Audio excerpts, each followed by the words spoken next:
हे guys, welcome back to the another video of government job channel. तर guys, आजच्या व्हिडिओमध्ये जिल्हा परिषद पदभरतीच्या उर्वरित संवर्गांच्या परीक्षा ह्या कधीपर्यंत होणार आहेत, त्याच पद्धतीने ग्रामसेवक, आरोग्यसेवक अशा उर्वरित संवर्गांचे वेळापत्रक कधीपर्यंत येऊ शकते याकडे सर्व उमेदवारांचे लक्ष लागून आहे। तर त्यासाठी गाइज जी बैठक घेण्यात आलेली होती 2 मार्च 2024ला, तर त्या बैठकीनंतर पुढील अपडेट्स काय आहे तर याकडे सर्व उमेदवारांचे लक्ष लागून आहे। तर त्यासाठी या व्हिडिओमधून आपण संपूर्ण माहिती ही जाणून घेणार आहोत, तर हा व्हिडिओ कंप्लीट पाहत राहा।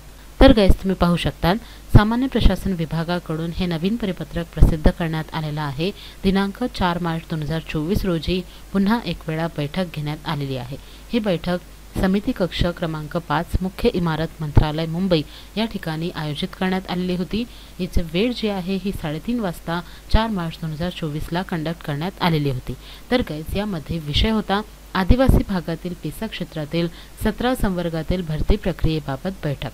तर गाइस, पेसा भरतीबाबतची जी काही बैठक झालेली होती 2/3/2024 रोजी, तर या बैठकीनंतर काय पुढील अपडेट्स आहेत तर ती संपूर्ण माहिती या परिपत्रकामध्ये देण्यात आलेली आहे।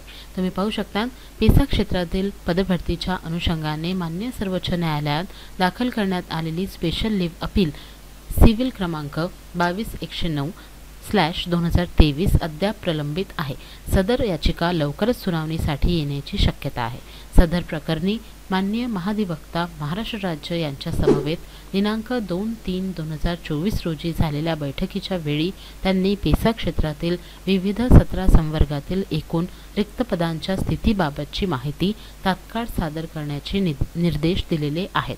त्याचप्रमाणे तरी सदर प्रकरणी माहिती उपलब्ध करण्यासाठी सोमवार दिनांक 4 मार्च 2024 रोजी दुपारी 3:30 वाजता समिती कक्ष क्रमांक 5 मुख्य इमारत मंत्रालय मुंबई येथे बैठक आयोजित करण्यात आली आहे। तरी सोबत जोडलेल्या विवरणपत्रातील माहितीसह बैठकीस आपण कृपया उपस्थित राहावे अशी आपणास विनंती आहे। तर गाइज, ही अत्यंत महत्त्वाची माहिती आहे, कारण की 2 तारखेला आपली जी काही बैठक झालेली होती त्याकडे सर्व उमेदवारांचे लक्ष लागून होते की या बैठकीनंतर काही ना काही तोडगा नक्कीच या पेसा भरतीच्या संवर्गातील प्रक्रियेबाबत काढण्यात येईल। तर त्याकडे आता सर्व उमेदवारांचे त्यावरून आता ही एक नवीन माहिती समोर आलेली आहे की माननीय महाधिवक्ता महाराष्ट्र राज्य यांच्या समवेत जी 2 तारखेला बैठक घेण्यात आलेली होती त्यावेळी पेसा क्षेत्रातील विविध 17 संवर्गातील एकूण रिक्त पदांच्या स्थितीबाबतची त्यांनी माहिती तात्काळ सादर करण्याचे निर्देश दिलेले होते की एकूण या 17 संवर्गामध्ये ज्या रिक्त जागा आहेत त्यांची सद्यस्थिती काय आहे ही जाणून घेण्यासाठी त्यांनी ही माहिती तात्काळ सादर करण्याचे निर्देश दिलेले होते। आणि त्याच कारणामुळे 4 मार्च 2024ला दुपारी 3:30 वाजता ही पुन्हा बैठक घेण्यात आलेली होती। तर या बैठकीमध्ये जे काही रिक्त जागांच्या स्थितीबाबतची माहिती त्यांनी मागितलेली होती तर ती माहिती सादर करण्यात आलेली आहे। तर गाइस, तुम्ही पाहू शकता याच विवरणपत्रामध्ये जर का आपण खाली स्क्रोल केलं तर विवरणपत्र 1 मध्ये तुम्हाला विभागाचे नाव आणि ज्या संवर्गांची नावे आहेत ती सुद्धा दिसत आहेत की एकूण मंजूर पदे किती आहेत, एकूण कार्यरत पदे किती आहेत आणि रिक्त पदे किती असणार आहेत। तर त्यावरून महसूल व वन विभागामध्ये तलाठी, सर्वेक्षक, वनरक्षक, कोतवाल, वन अन्वेषक अशी पदे आहेत।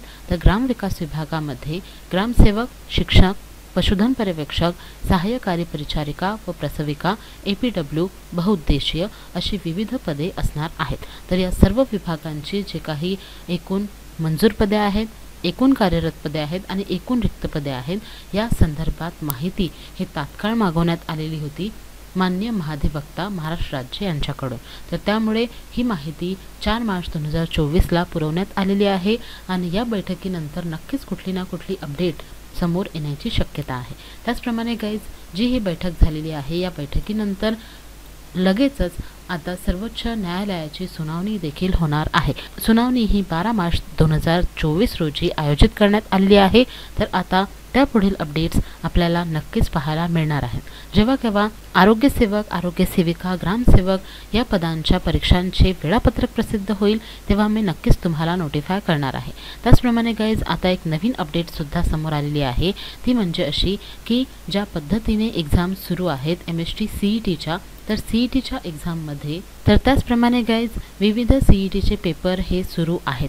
पेपर हे 15 मार्चपर्यंत सुरू असणार आहेत आणि त्याच कारणामुळे सेंटर जे आहेत परीक्षांसाठी हे उपलब्ध नसल्याकारणामुळे MIDC आणि जिल्हा परिषदचे पेपर जे आहेत हे अजूनही झालेले नाहीत. परंतु 15 मार्चनंतर हे सर्व सेंटर जे आहेत हे उपलब्ध असणार आहेत. त्यामुळे 15 मार्चनंतर MIDC आणि जिल्हा परिषदच्या परीक्षा ह्या कंडक्ट केल्या जाऊ शकतात.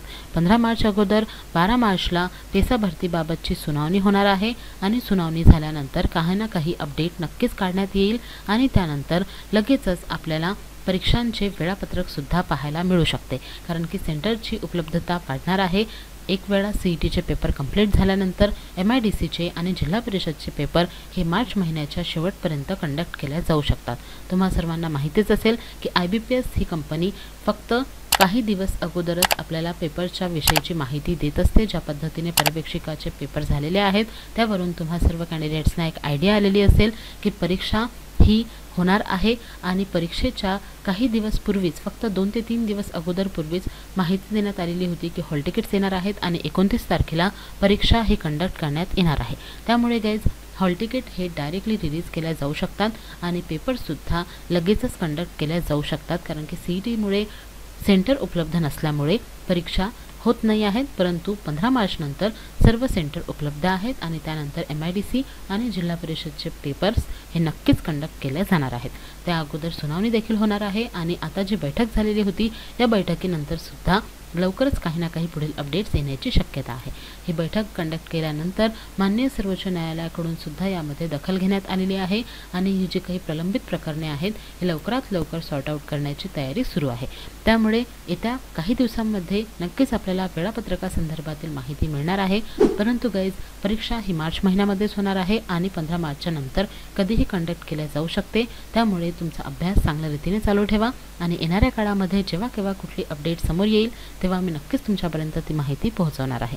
म्हणून लवकरात लवकर चॅनलला सबस्क्राईब करून ठेवा. तर गाईज आय होप की या व्हिडिओमधील माहिती तुम्हाला आवडली असेल. कारण की बरेच कॅन्डिडेट्सची हीच विचारणा होती की जी काही बैठक झालेली आहे या बैठकीनंतर पुढील काय अपडेट आलेली आहे. तर त्या विषयीची जी काही महत्त्वाची अपडेट समोर आलेली होती ती मी तुमच्यापर्यंत पोहोचवलेली आहे. आय होप की तुम्हाला ह्या व्हिडिओमधील माहिती आवडली असेल. जर का तुम्हाला हा व्हिडिओ आवडला असेल तर व्हिडिओला नक्की लाईक करा, शेअर करा आणि जर का तुम्ही माझ्या चॅनलवर नवीन असाल तर लवकरात लवकर चॅनलला सबस्क्राईब करून ठेवा अशाच नवनवीन अपडेटसाठी. Thank you all. पूछा गया था x² / YZ। तो ऐसे सवालों को करने के लिए देखिए एक तो बेसिक ट्रिक है, एक तो लाइक और शेयर ठोक दीजिए महाकाल का दबा के लाइक और शेयर ठोक दीजिए। पूरा साल मेहनत करता हूं आपके लिए बेटा, ऐसा नहीं चलेगा, ऐसा नहीं